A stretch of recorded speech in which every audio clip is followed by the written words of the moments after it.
Hello मित्रांनो, तुमच्या Marathi Dick चॅनलवर स्वागत आहे। मी तुम्हाला मराठी डिक चॅनलवर रोज नवीन इंग्रजी शब्द शिकवणार। तर चला समय नष्ट न करता आजच्या व्हिडिओमध्ये शिकूया इंग्रजी शब्द। एथनिसिटी।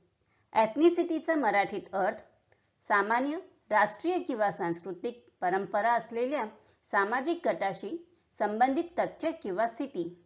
वांशिकता, जातीयता होत आहे।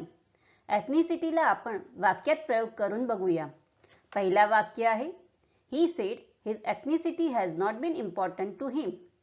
दुसरा वाक्य आहे, Many factors are important.